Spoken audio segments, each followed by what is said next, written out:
खुदाम यसुम मसीह जो कि कामिल खुदा और कामिल इंसान है, उसी के नाम में आपकी सलामती हो। कल की वीडियो में हमने चंद आयात पर गौर किया और उसकी बुनियाद पर हमने देखा कि जब यसुम मसीह की पैदाइश हो गई तो उसके बाद मुकद्दसा मरियम और मुकद्दस यूसुफ एक आम मियाँ बीवी के तौर पर ज़िंदगी बसर करते रहे और उसके बाद उनकी और भी औलाद पैदा हुई। अब इन वाज़े हवाला जात के बावजूद हमारे बाज़ बहन भाई ऐसे थे कि जिन्होंने इस तालीम के साथ इख्तलाफ किया,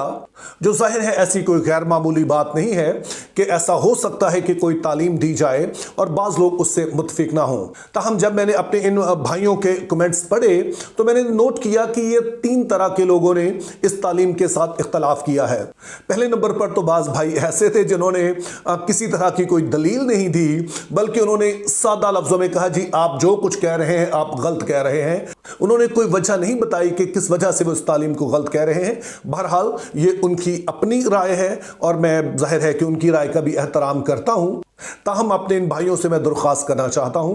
कि आप दयानतदारी से इन आयात को पढ़िए, ना आप मेरी सुनिए ना जो पहले आपने सुन रखा है, बल्कि सच्चाई से इन आयात पर गौर कीजिए कि इसका जो एक आम फहम मतलब है वो क्या निकलता है। दूसरे नंबर पर फिर वो लोग थे कि जिन्होंने इस तालीम पर इस बुनियाद पर इख्तलाफ किया कि बाज़ ऐसे स्कॉलर्स हैं जिन्होंने दरअसल इस बात के बारे में कहा है कि मुकद्दसा मरियम जो है उनकी कोई और औलाद नहीं थी या उनका कभी कोई अज़दवाजी ताल्लुक जो है वो मुकद्दस यूसुफ के साथ कायम नहीं हुआ। इन्हीं में से एक भाई ने यह दलील दी कि खुद मार्टिन लूथर, जिनको प्रोटेस्टेंट मिशन का बानी समझा जाता है, उन्होंने भी इस बात को कबूल किया है कि मुकद्दसा मरियम की कोई और औलाद नहीं थी और ना ही उनका कभी कोई मुकद्दस यूसुफ के साथ अज़दवाजी ताल्लुक जो है वो कायम हुआ। तो मैं अपने इस भाई की इस दलील के लिए दिल से शुक्रगुजार हूं, चूंकि इससे मुझे एक बात वाज़े करने में मौका मिल गया है कि ज़हन में रखना है कि ये जो हमारा चैनल है ये कोई डिनोमिनेशनल नहीं है। यही सबब है कि ये चैनल ना तो मेरे नाम पे है ना ही किसी मिशन के नाम पे है, बल्कि इसका नाम है थिंक बिब्लिकली। और एग्जैक्टली आइडिया यही है कि मसीही ईमानदार होने के नाते हमारे लिए जो अव्वलीन तरजीह है वो बाइबल मुकद्दस है, ना कि कोई डिनोमिनेशन या कोई आलम, बल्कि जो बाइबल मुकद्दस हमें वाज़े तौर पर तालीम देती है हमें उसी को फॉलो करना चाहिए। बेशक जितने भी स्कॉलर्स हैं मैं दिल से उनकी इज्जत करता हूं, मार्टिन लूथर हैं उनकी भी और दीगर जो स्कॉलर्स हैं उनकी भी, लेकिन अगर मार्टिन लूथर भी कोई ऐसी बात कहेंगे जो कि बाइबल की वाज़े तालीम से मुतसादम है तो जाहिर है मेरे लिए जो अहमियत है वो बाइबल मुकद्दस की है, ना कि उस नाम की, चाहे वो कितना भी बड़ा हो। और फिर तीसरे नंबर पर जिन भाइयों ने जो है इस तालीम से इख्तलाफ किया तो उन्होंने बाइबल मुकद्दस की बुनियाद पर इख्तलाफ किया, और मैं समझता हूं यह सबसे स्ट्रॉन्ग रीजन होनी चाहिए कि अगर हम कोई तालीम सुनते हैं तो बाइबल ही में से हमारा जो एतराज आना चाहिए। तो जिन भाइयों ने बाइबल मुकद्दस की बास आयात की बुनियाद पर इस तालीम से इख्तलाफ किया है मैं उनको दिल से सैल्यूट पेश करता हूं। अब जो आयत सबसे ज्यादा दलील के तौर पर पेश की गई है वो मुकद्दस यूहन्ना की मार्फत लिखा गया अंजीली बयान, उसका 19 बाब और उसकी 27 आयत है, जिसमें खुदाम यसुम मसीह जब सलीब पर थे और उन्होंने अपने सलीब के पास मुकद्दस यूहन्ना और मुकद्दसा मरियम को खड़े देखा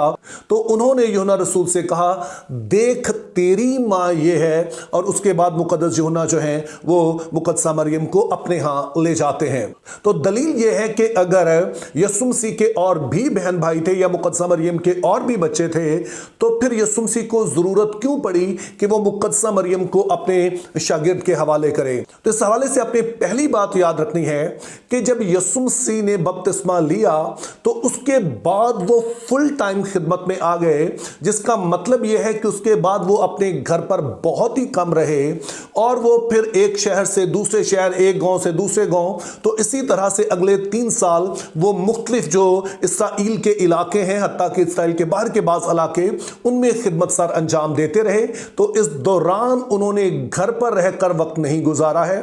तो उस दौरान जरा सोचिए कि मुकद्दसा मरियम की जो फिक्र थी, जिम्मेदारी थी, वो कौन उठाता रहा। जाहिर है कि वो यसुम मसीह के जो दीगर भाई थे वो इस जिम्मेदारी को उठाते रहे और दरअसल इंजीली बयानात में हम देखते हैं कि बाज़ औक़ात मुक़द्दसा मरियम अपने बेटों के साथ यीशु मसीह से मिलने आती हैं। जब यीशु मसीह को बताया गया कि तेरी माँ और तेरे भाई आए हैं, तो यीशु मसीह कहते हैं कि कौन है मेरी माँ और कौन है मेरे भाई, क्योंकि मेरी माँ और मेरे भाई वही हैं जो खुदा का कलाम सुनते हैं और उस पर ईमान लाते हैं। तो पहली चीज हम देखते हैं कि यीशु मसीह जब जमीन पर ही थे तो उस वक्त भी उनकी गैर मौजूदगी में उनके भाई ही उनकी वालदा का ख्याल रख रहे थे, क्योंकि जाहिर वो सिर्फ यीशु मसीह की वालदा नहीं है बल्कि जो दीगर भाई हैं उनकी भी वालदा है। तो अब सवाल उभरता है कि अगर मुक़द्दसा मरियम के दीगर बेटे उनका ख्याल रख रहे थे तो अब यीशु मसीह उसे अपने शागिर्द के सुपुर्द क्यों करते हैं। तो उसके लिए जैसे मैंने इस वीडियो के शुरू में अपने सलाम में कहा कि खुदाम यीशु मसीह जो है वो कामिल खुदा और कामिल इंसान है, तो कामिल इंसान होने से मुराद दो बातें होती हैं। पहले नंबर पर इससे मुराद होती है कि यीशु मसीह अपनी बनावट में बिल्कुल वो आम इंसानों की तरह है, जैसे हमारा बदन, हमारी रूह है, हमारा जहन है, दिल है और जो आम हमारा जिस्म है, उसी तरह के यीशु मसीह थे। लेकिन दूसरा इसका जो पहलू है वो अखलाकी है, रूहानी है, जिससे मुराद होती है कि उन्होंने कभी कोई खता नहीं की, कभी कोई गुनाह नहीं किया। और जैसा कि आप जानते हैं कि यीशु मसीह जो थे वो यहूदी थे, बनी इसराइली थे, जिसका मतलब ये है कि वो शरीयत के मातहत थे। और आप शरीयत के इस कानून से भी वाकिफ होंगे कि जो पहलौठा होता था उसे दुगना हिस्सा दिया जाता था। उसकी वजह यह थी कि जब माँ बाप बुजुर्ग हो जाते तो ये पहलौठे की जिम्मेदारी होती थी कि वो अपने माँ बाप की जो है वो खिदमत करे, और इस चीज को ही कंपनसेट करने के लिए उसको दो हिस्से दिए जाते। और उसके बाद जाहिर है जब बाप की डेथ हो जाती तो जो भी जिम्मेदारियां जो पीछे छोड़ के जाते उसको भी पहलौठे ने उठाना होता था। तो यही सबब है उसे दूसरा हिस्सा मिलता था, लेकिन दूसरा हिस्सा जिम्मेदारी के लिए होता था। तो जब यीशु मसीह अब सलीब पर हैं, यानी कि इस दुनिया से रुखसत होने वाले हैं, तो उनकी जिम्मेदारी है कि वो अपने माँ बाप की जो है वो फिक्र करे। लेकिन बाप की तो बज़ाहिर लगता है कि डेथ हो चुकी है, चूंकि दोबारा से उनका जिक्र हमें नहीं मिलता है। तो अब मुक़द्दसा मरियम उनकी जिम्मेदारी है। और फिर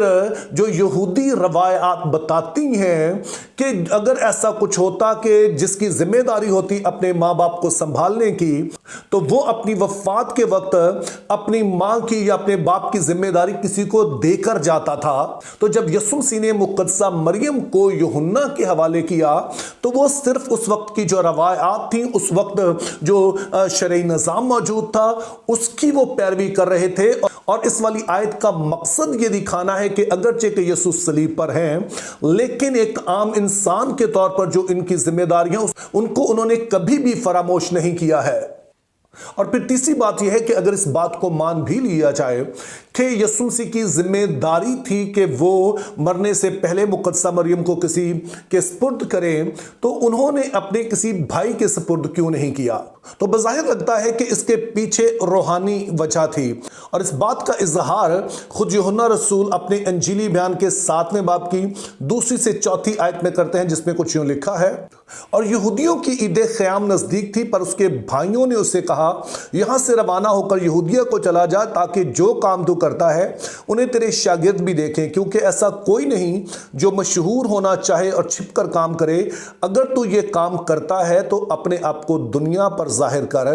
क्योंकि उसके भाई भी उस पर ईमान ना लाए थे।